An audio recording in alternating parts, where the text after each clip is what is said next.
എല്ലാവർക്കും നമസ്കാരം. കോൺസെപ്റ്റിൻ്റെ ഓൺലൈൻ ക്ലാസ്സുകളിലേക്ക് എല്ലാവർക്കും സ്വാഗതം. എൻ്റെ പേര് വിനീത്. സബ്ജക്റ്റ് ഫിസിക്സ് ആണ്. അപ്പോൾ നമ്മൾ ഇന്നിവിടെ പഠിക്കാൻ പോകുന്നത് +1 ഫിസിക്സിലെ ഒന്നാമത്തെ ചാപ്റ്റർ ഫിസിക്കൽ വേൾഡ് എന്നതാണ്. നമ്മൾ 10ാം ക്ലാസ്സിൽ നിന്നൊക്കെ +1ലേക്ക് വരുമ്പോൾ 10ാം ക്ലാസ്സിൽ നമ്മൾ ആകെ പഠിച്ചിട്ടുള്ളത് CBSE ആണെങ്കിൽ 5 ചാപ്റ്ററും അതുപോലെ തന്നെ സ്റ്റേറ്റ് സിലബസ് ആണെങ്കിൽ 7 ചാപ്റ്ററുമാണ്. പക്ഷേ +1ലേക്ക് വരുമ്പോൾ നമ്മൾ 15 ചാപ്റ്ററുകൾ നമുക്ക് പഠിക്കാനുണ്ട്. അതുപോലെ തന്നെ +2ലും 15 ചാപ്റ്ററുകളുണ്ട്. അപ്പോൾ +1 ഫിസിക്സിലെ ഒന്നാമത്തെ ചാപ്റ്റർ ഫിസിക്കൽ വേൾഡ് എന്ന ചാപ്റ്റർ ഈ 15 ചാപ്റ്ററുകളുടെ +1ലെയും +2ലെയും ചാപ്റ്ററുകളുടെ ഒരു ഓവർവ്യൂ ആണ്. എന്താണ് ഫിസിക്സ് എന്നും ഫിസിക്സിൻ്റെ ബ്രാഞ്ചുകൾ ഏതൊക്കെയാണെന്നും ഫണ്ടമെൻ്റൽ ഫോഴ്സസ് ഓഫ് നേച്ചർ ഇവയൊക്കെ ഡിഫൈൻ ചെയ്യുന്ന ഏറ്റവും സിംപ്ലസ്റ്റ് ആയിട്ടുള്ള +1ലെ ഫിസിക്സിൻ്റെ ചാപ്റ്ററാണ് ഫിസിക്കൽ വേൾഡ്. ഏറ്റവും വലിയ പ്രത്യേകത എന്താണെന്ന് വെച്ചാൽ നമ്മുടെ എക്സാമിനേഷൻ പോയിന്റ് ഓഫ് വ്യൂവിൽ നോക്കുമ്പോൾ 1 മാർക്കിനുള്ള ക്വസ്റ്റ്യൻ ആണ് നോർമലി ഫിസിക്കൽ വേൾഡ് എന്ന ചാപ്റ്ററിൽ നിന്ന് ഉണ്ടാകാറ്. 1 മാർക്കിനുള്ള ക്വസ്റ്റ്യൻ ഒന്നാമത്തെ ക്വസ്റ്റ്യൻ തന്നെ അതായിരിക്കുകയും ചെയ്യും, മൾട്ടിപ്പിൾ ചോയ്സ് ക്വസ്റ്റ്യനും ആയിരിക്കും. സോ ഫിസിക്കൽ വേൾഡ് എന്ന് പറയുന്ന ചാപ്റ്ററിലേക്ക് പോകാം. സോ നമ്മുടെ ഒന്നാമത്തെ ടോപ്പിക് എന്ന് പറയുന്നത് what is meant by science. എന്താണ് സയൻസ്? ആൻഡ് ബൈ ഡെഫിനിഷൻ നമുക്ക് ഇങ്ങനെ പറയാം, സയൻസ് എന്ന് പറയുന്നത് it is a systematised organised knowledge about nature and natural phenomena. പ്രകൃതിയെയും നാച്ചുറൽ ഫിനോമിനെയും പറ്റി പഠിക്കുന്ന സിസ്റ്റമാറ്റൈസ്ഡ് ഓർഗനൈസ്ഡ് സ്റ്റഡി അല്ലെങ്കിൽ നോളജാണ് സയൻസ് എന്ന് പറയുന്നത്. അപ്പോൾ അതിന് കുറേ സ്റ്റെപ്പുകൾ കൂടിയുണ്ട്. വെറുതെ നമ്മളങ്ങ് പ്രെഡിക്റ്റ് ചെയ്യുകയല്ല. It consist of a series of observations, experiments, അതോടൊപ്പം തന്നെ വാലിഡേഷൻസ്. ഇങ്ങനെ കുറേ സ്റ്റെപ്പുകളോട് കൂടിയാണ് നമ്മൾ ഒരു നാച്ചുറൽ ഫിനോമിനെ അസസ് ചെയ്യുക. ഇപ്പോൾ എക്സാമ്പിൾ ഞാൻ പറഞ്ഞല്ലോ, സിസ്റ്റമാറ്റൈസ്ഡ് and organised knowledge of nature. എന്തുകൊണ്ട് മഴവില്ലുണ്ടാകുന്നു? ആകാശത്തിൻ്റെ നിറം നീലയാകാനുള്ള കാരണം എന്ത്? ഇങ്ങനെ പ്രകൃതിയിൽ നമ്മൾ കാണുന്ന കാര്യങ്ങളെ ചോദ്യം എന്നുള്ള രൂപത്തിൽ അങ്ങോട്ട് സമീപിച്ച് അതിൻ്റെ ഉത്തരം കണ്ടെത്തുക എന്നുള്ളതാണ് സയൻസ്. സയൻസിന് പ്രധാനമായിട്ടും 2 ബ്രാഞ്ചുകളാണ് ഉള്ളത്. ഞാൻ അങ്ങോട്ടേക്കാണ് ഇനി പോകുന്നത്. അപ്പോൾ സയൻസിനെ എനിക്ക് 2ആയി ക്ലാസിഫൈ ചെയ്യാം. അപ്പോൾ സയൻസ് 2 ബ്രാഞ്ചുകളാണ് പ്രധാനമായിട്ടും സയൻസിനുള്ളത്. അതിലൊന്നാമത്തേത് ബയോളജിക്കൽ സയൻസ്, രണ്ടാമത്തേത് ഫിസിക്കൽ സയൻസ്. ബയോളജിക്കൽ സയൻസ് എന്ന് പറയുന്നത് branch of science that deals with the behaviour of living things.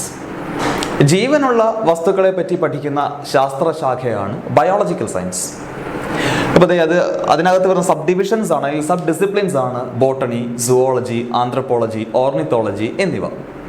ഇനി രണ്ടാമത്തെ ബ്രാഞ്ച് എന്ന് പറയുന്നത് ഫിസിക്കൽ സയൻസ്. ആൻഡ് ഫിസിക്കൽ സയൻസിനകത്ത് ഏറ്റവും പ്രധാനപ്പെട്ട 2 ഗ്രൂപ്പുകളാണ് കെമിസ്ട്രിയും ഫിസിക്സും. ഏറ്റവും പ്രധാനപ്പെട്ട ഗ്രൂപ്പുകളാണ്. ഇതല്ലാതെ മറ്റ് പല ഗ്രൂപ്പുകളുമുണ്ട്. ഏറ്റവും പ്രധാനപ്പെട്ടത് കെമിസ്ട്രിയും ഫിസിക്സും. അതിൽ കെമിസ്ട്രി എന്താണെന്നുള്ളത് നിങ്ങൾക്ക് ഓൾറെഡി അറിയാം. കെമിസ്ട്രി എന്ന് പറയുന്നത് ഇപ്പോൾ ഒരു സബ്സ്റ്റൻസ്, ആ സബ്സ്റ്റൻസിൻ്റെ കോമ്പോസിഷൻ, അതിൻ്റെ സ്ട്രക്ചറൽ അനാലിസിസ്, അതിലുണ്ടാകുന്ന ചേഞ്ചസ്, ഇതിനെയൊക്കെ പറ്റി പഠിക്കുന്നതാണ് കെമിസ്ട്രി. ആൻഡ് ഫിസിക്സ് എന്ന് പറയുന്നത് it is A study of nature and world. ഞാൻ നേരത്തെ പറഞ്ഞതുപോലെ പ്രകൃതിയെ പറ്റി പഠിക്കുക, പ്രകൃതിയിൽ നടക്കുന്ന പ്രതിഭാസങ്ങളെ പറ്റി പഠിക്കുക. നേച്ചറിനെയും നാച്ചുറൽ ഫിനോമിനെയും നമ്മൾ റീസൺ ചെയ്യുന്നതിൻ്റെ അല്ലെങ്കിൽ റീസണിങ് നടത്തുന്നതിൻ്റെ സ്റ്റഡിയാണ് ഫിസിക്സ് എന്ന് പറയുന്നത്. ആൻഡ് കെമിസ്ട്രിയും ഫിസിക്സും അല്ലാതെ ഫിസിക്കൽ സയൻസിൽ മറ്റനേകം ബ്രാഞ്ചുകൾ കൂടിയുണ്ട്. അത്തരം ബ്രാഞ്ചുകളുടെ ഒന്ന് geology, geography, astrophysics, astronomy, astrology ഒക്കെ വരുന്നുണ്ട്. ഓക്കെ, അപ്പോൾ ഞാൻ ഒരു കാര്യം പറയാൻ മറന്നുപോയി. ഫോറൻസിക് സയൻസ് എന്ന് പറയുന്ന ഏറ്റവും പുതിയതായിട്ട് നമ്മളിപ്പോൾ പോകുന്ന കുറേ കോഴ്സുകളില്ലേ, ഫോറൻസിക് സയൻസിന് പഠിക്കാനായിട്ട് കുറേ കുട്ടികൾ പോകുന്നുണ്ട്. അപ്പോൾ ഫോറൻസിക് സയൻസ് എന്ന് പറയുന്നതും ബയോളജിക്കൽ സയൻസിൽ ഉൾപ്പെടുന്ന ഒരു ബ്രാഞ്ചാണ്. അപ്പോൾ നമ്മൾ ആദ്യം പറഞ്ഞൊരു കാര്യമുണ്ട്, സയൻസ് എന്ന് പറയുന്നത് it's A systematised organised knowledge of nature and about natural phenomena. അങ്ങനെയാണെങ്കിൽ ഞാൻ ആ കൂട്ടത്തിൽ തന്നെ പറഞ്ഞൊരു കാര്യമുണ്ട്, നമ്മൾ വെറുതെ കയറി പ്രിഡിക്റ്റ് ചെയ്യുകയല്ല ചെയ്യുന്നത്, മറിച്ച് we are following a series of steps. നമ്മൾ കുറച്ച് സീരീസ് ഓഫ് സ്റ്റെപ്സ് ഫോളോ ചെയ്യുന്നുണ്ട്. ആ സ്റ്റെപ്പുകളെ എല്ലാം കൂടി കളക്റ്റീവായിട്ട് നമ്മൾ വിളിക്കുന്ന പേരാണ് സയൻറ്റിഫിക് മെത്തേഡ്. ഈ സയൻറ്റിഫിക് മെത്തേഡിൽ വരുന്ന സ്റ്റെപ്പുകളാണ് ഇനി പരിചയപ്പെടുത്താൻ പോകുന്നത്.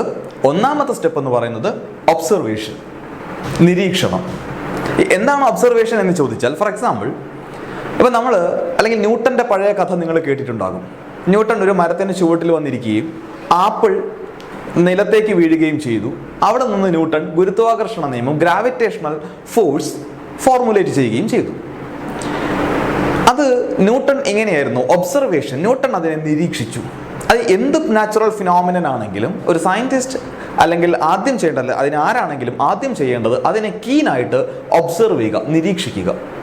ചിലപ്പോൾ അത് എന്തുകൊണ്ടാണ് ഒബ്സർവേഷൻ എന്ന് പറയുന്നതിൻ്റെ കാരണം ചിലപ്പോൾ അത് ഒരു തവണ മാത്രം സംഭവിക്കുന്ന ഒന്നാണെങ്കിലോ. ഇപ്പോൾ ആപ്പിൾ മരത്തിൽ നിന്ന് നിലത്തേക്ക് വീഴുന്നതിന് സമാനമാണ് ഒരു മാവിൽ നിന്ന് മാങ്ങ താഴേക്ക് വീഴുന്നത്. അതിന് സമാനമാണ് ഒരു കെട്ടിടത്തിൻ്റെ മുകളിൽ നിന്ന് ഒരു കല്ല് നിലത്തേക്ക് വീഴുന്നത്. അപ്പോൾ ഇതിനെല്ലാം ഒരു പൊതു സ്വഭാവം ഉണ്ടാകും. അങ്ങനെ പൊതു സ്വഭാവം ഉണ്ടോ എന്നറിയണമെങ്കിൽ നമ്മൾ ആദ്യം ഈ സിറ്റുവേഷനെ എല്ലാം കൃത്യമായി നിരീക്ഷിക്കണം. സോ അതാണ് ആദ്യത്തെ സ്റ്റെപ്പ്, ഒബ്സർവേഷൻ. രണ്ടാമത്തേത്, നമ്മൾ ഈ കണ്ട കാര്യങ്ങൾ അല്ലെങ്കിൽ ഒബ്സർവ് ചെയ്ത കാര്യങ്ങളെ നമുക്കൊന്ന് പുനഃസൃഷ്ടിക്കാം. That is controlled experiments. Controlled എന്ന് വിളിക്കുന്നതിൻ്റെ കാരണം ആ സിറ്റുവേഷൻ നമ്മൾ പുതിയതായി ഉണ്ടാക്കി പരീക്ഷണങ്ങൾ നടത്തുകയാണ്. എന്തൊക്കെ ഫാക്ടേഴ്സ് അതിനെ സ്വാധീനിച്ചിരിക്കാം, ഏതൊക്കെ ഫാക്ടേഴ്സ് അതിൽ ഉൾപ്പെട്ടിട്ടുണ്ടാകാം എന്നൊക്കെ നമ്മൾ പിന്നീട് മനസ്സിലാക്കുന്നത് ഈ കൺട്രോൾഡ് എക്സ്പെരിമെന്റ്സ് വഴിയാണ്. മൂന്നാമത്തേത് കൺട്രോൾഡ് എക്സ്പെരിമെന്റ്സ്. ഒന്നുകൂടി പറയാം, മുൻപ് ന്യൂട്ടന്റെ തന്നെ ഒരു പരീക്ഷണം 9ാം ക്ലാസ്സിൽ നിങ്ങൾ പഠിച്ചിട്ടുണ്ട്. തൂവലും കല്ലും കൂടി ഒരു വാക്വത്തിൽ ഇടുമ്പോൾ രണ്ടും ഒരുമിച്ച് താഴെ വന്ന് വീഴുന്നു എന്നുള്ളൊരു കൺസിഡറേഷൻ ഓർമ്മയുണ്ടോ? എക്സ്പെരിമെന്റ് അത് തന്നെയാണ് കൺട്രോൾഡ് എക്സ്പെരിമെന്റ്. മൂന്നാമത്തേത് ക്വാളിറ്റേറ്റീവ് ഓർ ക്വാണ്ടിറ്റേറ്റീവ് റീസണിങ്. ഒരു നാച്ചുറൽ ഫിനോമിനന്റെ കാരണം നമ്മൾ പറയുമ്പോൾ അതൊന്നുകിൽ ക്വാളിറ്റേറ്റീവ് ആയിരിക്കണം അല്ലെങ്കിൽ ക്വാണ്ടിറ്റേറ്റീവ് ആയിരിക്കണം നമ്മുടെ റീസണിങ്. ക്വാളിറ്റേറ്റീവ് എന്ന് പറയുന്നത് ഫിലോസഫിക്കലായിട്ടുള്ള പ്രിൻസിപ്പിൾസ് വഴിയുള്ള റീസണിങ് ആയിരിക്കണം. ആൻഡ് ക്വാണ്ടിറ്റേറ്റീവ് എന്ന് പറയുന്നത് യൂസിങ് എ മാത്തമാറ്റിക്കൽ മോഡൽ അല്ലെങ്കിൽ using A mathematical equation, maths ഉപയോഗിച്ച് നമ്മൾ പറയുന്നതായിരിക്കണം. സോ മൂന്നാമത്തേത് ആ നാച്ചുറൽ ഫിനോമിനനെ നമ്മൾ എക്സ്പ്ലെയിൻ ചെയ്യുന്നത് ക്വാളിറ്റേറ്റീവ് അല്ലെങ്കിൽ ക്വാണ്ടിറ്റേറ്റീവ് റീസണിങ് ഉപയോഗിച്ചായിരിക്കണം. നാലാമത്തേത് മാത്തമാറ്റിക്കൽ മോഡൽ. മാത്തമാറ്റിക്കൽ മോഡൽ എന്ന് പറയുന്നത് ആക്ച്വലി ഒരു ഇക്വേഷൻ അല്ലെങ്കിൽ ഫോർമുലയാണ്. ചിലപ്പോൾ നമുക്ക് എപ്പോഴും ഫിലോസഫിക്കലായ ഒരു പ്രോസസ്സ് വഴി അതിനെ ജെനുവിനായി അതിൻ്റെ റീസൺ പറയാൻ സാധിക്കണമെന്നില്ല. അത്തരം സിറ്റുവേഷനിൽ നമ്മൾ ഉപയോഗിക്കുന്നത് മാത്തമാറ്റിക്കൽ മോഡലായിരിക്കും. That may be an equation or a formula. ഇപ്പോൾ F is equal to gm1m2/r² എന്ന് പറയുന്ന അല്ലെങ്കിൽ d² എന്ന് പറയുന്ന ഇക്വേഷൻ ഗ്രാവിറ്റേഷണൽ ഫോഴ്സിനെ ന്യൂട്ടൺ എക്സ്പ്രസ് ചെയ്തത്, രണ്ട് ഒബ്ജക്റ്റുകൾക്കിടയിലുള്ള ഫോഴ്സിനെ എക്സ്പ്രസ് ചെയ്തത് ആ ഒരു മാത്തമാറ്റിക്കൽ ഇക്വേഷൻ ഉപയോഗിച്ചാണ്. And the fifth one is prediction. Predict ചെയ്യുക. ഒരു ആപ്പിൾ മരത്തിൽ നിന്ന് ആപ്പിൾ നിലത്തേക്ക് വീണതും മാവിൽ നിന്ന് മാങ്ങ നിലത്തേക്ക് വീഴുന്നതിനും സമാനമായിരിക്കും എ ഫ്രീ ഫോൾ എന്ന് നമ്മൾ പ്രെഡിക്റ്റ് ചെയ്യുന്നു. നമ്മൾ ഈ സ്റ്റെപ്പുകളിലൂടെ കടന്നു പോയതിന് ശേഷം വാലിഡേറ്റഡ് ആയ ഒരു സ്റ്റേറ്റ്മെന്റ് ആണ് ഇനി നടത്തുന്നത്. And that is called as prediction. അതിനെയാണ് നമ്മൾ പ്രഡിക്ഷൻ എന്ന് പറയുക. And the sixth one, the last one is modification. Modification എന്ന് പറയുന്നത് ഇൻ കേസ് നമ്മൾ സയൻസിനെ പറ്റി പറയുമ്പോൾ സയൻസ് എപ്പോഴും നവീകരിക്കപ്പെടുന്ന ഒരു ശാസ്ത്രശാഖയാണ്, മീൻ ഒരു ബ്രാഞ്ചാണ്. കണ്ടിന്യൂസ് ആയി അതിങ്ങനെ റീഫോർമുലേറ്റ് ചെയ്തുകൊണ്ടേയിരിക്കും, റിഫോർമേഷന് വിധേയമായിക്കൊണ്ടേയിരിക്കുന്ന ഒന്നാണ് സയൻസ്. അങ്ങനെയാണെങ്കിൽ ഏതെങ്കിലും ഒരു എക്സിസ്റ്റിംഗ് തിയറിയെ പുതിയൊരു പഠനത്തിന്റെ വെളിച്ചത്തിൽ നമുക്ക് എന്ത് ചെയ്യാൻ സാധിക്കും? മോഡിഫൈ ചെയ്യാൻ സാധിക്കും. സോ ഒരു സയന്റിഫിക് മെത്തേഡ് എന്ന് പറയുന്നത് ഈ കളക്റ്റീവ് സ്റ്റെപ്പുകളെയാണ്. നാച്ചുറൽ ഫിനോമിനനെ അല്ലെങ്കിൽ ഒരു നേച്ചറിനെ തന്നെ നമുക്ക് ഡിസ്ക്രൈബ് ചെയ്യണമെങ്കിൽ ഏതൊരു സയന്റിസ്റ്റും ഈ 6 സ്റ്റെപ്പുകളിലൂടെ കടന്നു പോയിട്ടുണ്ടാകണം. ഒന്നാമത്തേത് ഒബ്സർവേഷൻ, രണ്ടാമത്തേത് കൺട്രോൾഡ് എക്സ്പെരിമെന്റ്സ്, മൂന്നാമത്തേത് ക്വാളിറ്റേറ്റീവ് ഓർ ക്വാണ്ടിറ്റേറ്റീവ് റീസണിങ്, നാലാമത്തേത് mathematical modelling, that is formulating an equation, അഞ്ചാമത്തേത് പ്രഡിക്ഷൻ, ആറാമത്തേത് മോഡിഫിക്കേഷൻ. അപ്പോൾ ഇനി നമുക്ക് പറയാനുള്ളത് നമ്മുടെ ഹെഡിങ്, അടുത്ത ക്വസ്റ്റ്യൻ എന്ന് പറയുന്നത് വാട്ട് ഈസ് ഫിസിക്സ്? എന്താണ് ഫിസിക്സ്? അപ്പോൾ ഇത്ര നേരം നമ്മൾ പറഞ്ഞത് what is science, what is meant by science and ആ സയന്റിഫിക് മെത്തേഡിൻ്റെ സ്റ്റെപ്പുകൾ. ഇനിയുള്ളത് എന്താണ് ഫിസിക്സ്? ഫിസിക്സ് എന്ന് പറയുന്നത്, ഫിസിക്സ് എന്ന വാക്ക് ആദ്യമായിട്ട് കോയിൻ ചെയ്യുന്നത് BC 350 അടുപ്പിച്ച് അരിസ്റ്റോട്ടിൽ എന്ന് പറയുന്ന ആളാണ്. അരിസ്റ്റോട്ടലിനെ പറ്റി പറയാമല്ലോ. അരിസ്റ്റോട്ടിലാണ് ആദ്യമായിട്ട് ഫിസിക്സ് എന്ന് പറയുന്ന വാക്ക് കോയിൻ ചെയ്യുന്നത്. അപ്പോൾ അതിന് ഫിസിക്സിന് ഇക്വലൻ്റ് ആയിട്ട് ഒരു സംസ്കൃത വാക്കുണ്ട് ഭൗതികി. അവിടെ നിന്നാണ് നമ്മൾ മലയാളം മീഡിയം പഠിച്ചിട്ടുണ്ടാകും ഭൗതിക ശാസ്ത്രം. ഫിസിക്സ് ഭൗതിക ശാസ്ത്രം എന്ന് പറയാൻ കാരണം ഈ ഫിസിക്സ് എന്ന് പറയുന്നതിൻ്റെ സംസ്കൃത വാക്കാണ് ഭൗതികി. ഫിസിക്സ് എന്ന് പറയുന്നത് it is a study of basic laws of nature and their manifestations in various natural phenomena. പ്രകൃതിയിലുള്ള ചില നിയമങ്ങളെ പറ്റി പഠിക്കുക. ആ നിയമങ്ങൾ ഏതൊക്കെ പ്രകൃതി പ്രതിഭാസത്തിനാണ് കാരണമാകുന്നത് എന്ന് നമ്മൾ അനലൈസ് ചെയ്യുക. ഇതാണ് ഫണ്ടമെന്റലായി നമ്മൾ ഫിസിക്സിൽ പഠിക്കാൻ പോകുന്നത്. ഞാൻ ആദ്യം പറഞ്ഞതുപോലെ എന്തുകൊണ്ട് മഴവില്ലുണ്ടാകുന്നു, മഴവില്ലിന് എന്തുകൊണ്ട് 7 വർണ്ണങ്ങൾ ഉണ്ടാകുന്നു, ആകാശത്തിൻ്റെ നീല നിറത്തിൻ്റെ കാരണമെന്ത്, ഏറ്റവും കൂടുതൽ വെലോസിറ്റിയിൽ ട്രാവൽ ചെയ്യാൻ പറ്റുന്നത് ലൈറ്റ് ആണെന്ന് പറയുന്നു, അതെന്തുകൊണ്ട്? ഇങ്ങനെ കുറേ കാര്യങ്ങളെ നമ്മൾ അനലൈസ് ചെയ്യുകയാണ് ഫിസിക്സ് എന്ന് പറയുന്ന സബ്ജക്റ്റിൽ. സോ അടുത്ത ഒരു topic, the thrust of physics അല്ലെങ്കിൽ the 2 basic quest of physics. ഒരു വളരെ ഇമ്പോർട്ടൻ്റ് ആയിട്ടുള്ള ഒരു ഏരിയ ആണ്. എൻ്റയർ ഫിസിക്സ് എന്ന് പറയുന്ന ബ്രാഞ്ചിനെ കെട്ടിപ്പൊക്കിയിരിക്കുന്നത് 2 ടോപ്പിക്കുകളിലാണ്. The first one is unification theory and the second one is reductionism. യൂണിഫിക്കേഷനും റിഡക്ഷനിസവും ഇതാണ് ഫിസിക്സിൻ്റെ ബേസ് സ്ട്രക്ചർ. യൂണിഫിക്കേഷൻ എന്ന് പറയുന്നത് ഇവിടെയുള്ള നേച്ചറിലുള്ള ഒരുവിധപ്പെട്ട എല്ലാ കാര്യങ്ങളെയും നമ്മൾ എന്ത് ചെയ്യുന്നു, യൂണിഫൈ ചെയ്ത് ഏതെങ്കിലും ഒരു പർട്ടിക്കുലർ ഫിനോമിനൻ്റെ കീഴിൽ കൊണ്ടുവരുന്നു, അല്ലെങ്കിൽ ഏതെങ്കിലും ഒരു പർട്ടിക്കുലർ ലോയുടെ കീഴിലോ അല്ലെങ്കിൽ ഒരു പർട്ടിക്കുലർ എന്താ പറയുക ഒരു ഫിനോമിന, ഒരു പ്രതിഭാസത്തിൻ്റെ അല്ലെങ്കിൽ ഒരു കാരണത്തിൻ്റെ പേരിലോ അവതരിപ്പിക്കപ്പെടുക. ഇങ്ങനെ എല്ലാ കാര്യങ്ങളെയും ഒന്നിൻ്റെ പേരിൽ അവതരിപ്പിക്കപ്പെടുക എന്നുള്ളതാണ് യൂണിഫിക്കേഷൻ തിയറി പറയുന്നത്. ഫോർ എക്സാമ്പിൾ, ഗ്രാവിറ്റേഷൻ നിങ്ങൾ പഠിച്ചിട്ടുണ്ട്,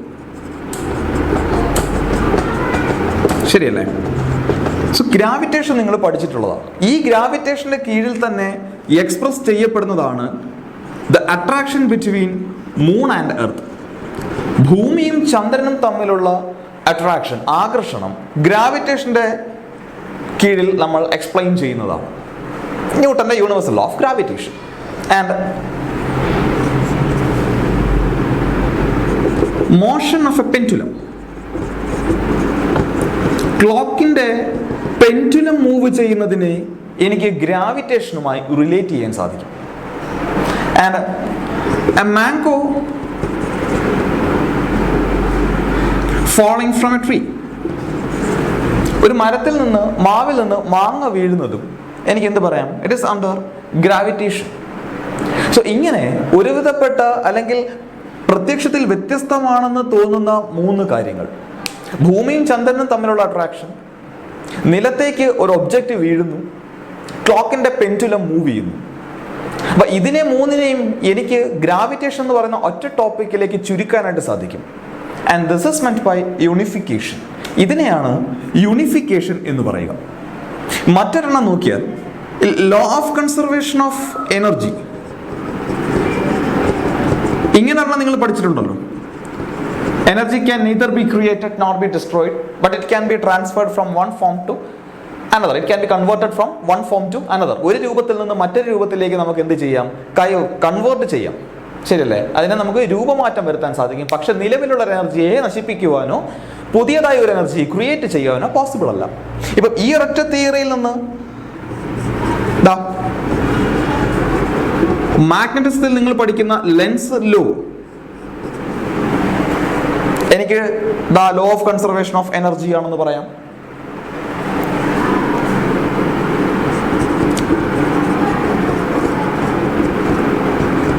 കിർച്ചോഫിന്റെ സെക്കൻഡ് റൂൾ, ലൂപ്പ് റൂൾ അല്ലെങ്കിൽ മെഷർ റൂൾ എന്ന് പറയുന്ന കിർച്ചോഫിന്റെ 2ാമത്തെ റൂൾ ഇലക്ട്രോസ്റ്റാറ്റിക്സിൽ പഠിക്കുന്നതാണ്, അല്ലെങ്കിൽ കറണ്ട് ഇലക്ട്രിസിറ്റിയിൽ പഠിക്കുന്നതാണ്. അതിനെ എനിക്ക് ഇതിലേക്ക് കൊണ്ടുവരാം. ഫ്ലൂയിഡ്സിൽ പഠിക്കുന്ന ബെർണോളിസ് തിയറം, ബെർണോളിസ് തിയറത്തെ എനിക്ക് ലോ ഓഫ് കൺസർവേഷൻ ഓഫ് എനർജിയുടെ കീഴിലേക്ക് കൊണ്ടുവരാം. അതും അല്ലെങ്കിൽ ഇതാ ഇനി principle of calorimetry, principle of calorimetry അല്ലെങ്കിൽ ഫസ്റ്റ് ലോ ഓഫ് തെർമോഡൈനാമിക്സ് എന്ന് പറയാം. ഫസ്റ്റ് ലോ ഓഫ് തെർമോഡൈനാമിക്സ് അതും law of conservation of energy എന്ന ഒറ്റ ടോപ്പിക്കിൽ വരുന്നതാ. നോക്കിക്കേ, ഇത് മാഗ്നറ്റിസം ആയിരുന്നു, ഇത് ഇലക്ട്രിസിറ്റിയാണ്, ഇത് ഫ്ലൂയിഡ് മെക്കാനിസം ആണ്, ഇത് തെർമോഡൈനാമിക്സ് ആണ്. 4 ഡിഫറെന്റ് ബ്രാഞ്ചുകളാണ്. ഇതിനെയെല്ലാം എനിക്കിത് law of conservation of energy എന്ന ഒറ്റ ടോപ്പിക്കിനകത്ത് എക്സ്പ്രസ് ചെയ്യാൻ പറ്റും. And this is what we calling as unification. ഇതിനെയാണ് നമ്മൾ യൂണിഫിക്കേഷൻ എന്ന് പറയുക. ഇപ്പൊ അതുമല്ലെങ്കിൽ മാക്സ്വെൽ എന്ന് പറയുന്ന ഒരാളുണ്ട്. മാക്സ്വെൽ, ഈ മാക്സ്വെല്ലിന് 4 ഇക്വേഷൻസ് ഉണ്ട്. ബേസിക് ഇക്വേഷൻസ് എന്ന് വിളിക്കുന്ന ഇക്വേഷൻസ് 4 മാക്സ്വെൽ ഫോർമുലേറ്റ് ചെയ്തിട്ടുണ്ട്.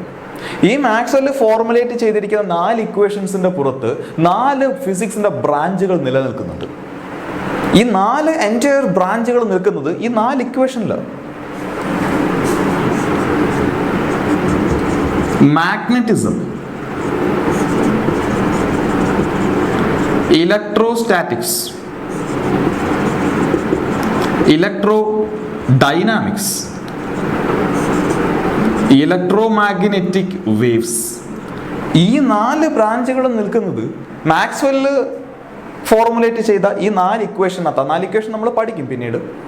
ഈ 4 ഇക്വേഷനിലാണ്. വിച്ച് മീൻസ് ഒരൊറ്റ തിയറിയിൽ ഒരുവിധപ്പെട്ട എല്ലാ നാച്ചുറൽ ഫിനോമിനനെയും നമുക്ക് എക്സ്പ്രസ് ചെയ്യാൻ പറ്റിയാൽ, എക്സ്പ്ലെയിൻ ചെയ്യാൻ പറ്റിയാൽ, ആ ഒരു പ്രോസസ്സിനെയാണ് നമ്മൾ എന്ത് വിളിക്കുന്നത്? യൂണിഫിക്കേഷൻ എന്ന് വിളിക്കുന്നത്. ഒരു അഡീഷണൽ ഇൻഫർമേഷൻ കൂടി പറഞ്ഞാൽ, ഇപ്പോൾ സ്റ്റീഫൻ ഹോക്കിങ്സിനെ പറ്റി നിങ്ങൾ കേട്ടിട്ടുണ്ടാകും. നമ്മളുടെ കാലഘട്ടത്തിലെ ഏറ്റവും മഹാനായ സയന്റിസ്റ്റ് എന്ന് വിശേഷിപ്പിക്കപ്പെടുന്ന ആളായിരുന്നു സ്റ്റീഫൻ ഹോക്കിങ്സ്. സ്റ്റീഫൻ ഹോക്കിങ്സിന്റെ തിയറി ഓഫ് എവരിത്തിങ് എന്ന് പറയുന്ന പുസ്തകത്തിൽ അദ്ദേഹം സ്റ്റേറ്റ് ചെയ്തിരിക്കുന്ന, അല്ലെങ്കിൽ അദ്ദേഹം കോട്ട് ചെയ്തിരിക്കുന്ന ഒരു കാര്യമുണ്ട്. ഈ പ്രപഞ്ചത്തിലെ, ഈ യൂണിവേഴ്സിലെ ഏതൊരു കാര്യം സംഭവിച്ചാലും it is related to the second law of thermodynamics. ഈ പ്രപഞ്ചത്തിലെ എന്ത് കാര്യമാണെങ്കിലും അത് ചിലപ്പോൾ നിങ്ങളുടെ കയ്യിൽ നിന്ന് നിങ്ങളുടെ കയ്യിലിരിക്കുന്ന പേന താഴെ പോകുന്നതായിരിക്കാം. ചിലപ്പോൾ നമ്മുടെ യൂണിവേഴ്സിൽ എവിടെയെങ്കിലും ഒരു വലിയ എക്സ്പ്ലോഷൻ നടക്കുന്നതായിരിക്കാം. എന്ത് തന്നെയാണെങ്കിലും it is related to the second law of thermodynamics. സ്പോണ്ടേനിറ്റിയുമായി ബന്ധപ്പെട്ട് വരുന്ന ഒരു ടോപ്പിക്കാണ്. അപ്പോൾ that is theory of everything. ആ പേരിൽ തന്നെ എടുത്ത് തിയറി ഓഫ് എവരിത്തിങ്. എല്ലാ കാര്യങ്ങളെയും നമുക്ക് എന്ത് ചെയ്യാം? ഇവിടെ ഈ പ്രപഞ്ചത്തിലുള്ള, യൂണിവേഴ്സിലുള്ള എല്ലാ കാര്യങ്ങളെയും നമുക്ക് എന്ത് ചെയ്യാം? ഒരൊറ്റ പോയിന്റിലേക്ക് നമുക്ക് എന്ത് ചെയ്യാം? ചുരുക്കാനായിട്ട് സാധിക്കും. And this is unification, the first one. രണ്ടാമത്തേത് റിഡക്ഷനിസം. റിഡക്ഷനിസം എന്ന് പറയുന്നത് വളരെ കോംപ്ലക്സ് ആയിട്ടുള്ള ഒരു പ്രോബ്ലത്തെ സിമ്പിളാക്കി അവതരിപ്പിക്കുക. അതിനെയാണ് നമ്മൾ റിഡക്ഷനിസം എന്ന് പറയുന്നത്. ഒറ്റ നോട്ടത്തിൽ വളരെ കോംപ്ലക്സ് ആയിട്ട് ഒരുപാട് സ്റ്റെപ്പുകൾ ആവശ്യമായി വരുന്ന ചില ഫിനോമിനൻ ഉണ്ടാകാം. അപ്പോൾ അതിനെ നമ്മൾ എന്ത് ചെയ്യുന്ന അറിയാമോ? മുറിച്ച് ചെറിയ ചെറിയ ചെറിയ പാർട്ടുകളാക്കും. ദെൻ ഓരോ ചെറിയ പാർട്ടായിട്ട് നമ്മൾ എന്ത് ചെയ്യും? സോൾവ് ചെയ്ത് പോകും. ഇതിനെയാണ് നമ്മൾ റിഡക്ഷനിസം എന്ന് പറയുക. ഇപ്പോൾ ഒരു എക്സാമ്പിൾ പറയുകയാണെങ്കിൽ, നിങ്ങളൊരു ഗണ്ണിൽ നിന്ന് ഒരു ബുള്ളറ്റ് ഫയർഡ് ആകുന്ന ബുള്ളറ്റ് ഒരു ബ്ലോക്കിൽ, ഒരു വുഡൻ ബ്ലോക്കിൽ വന്ന് തട്ടുന്നു.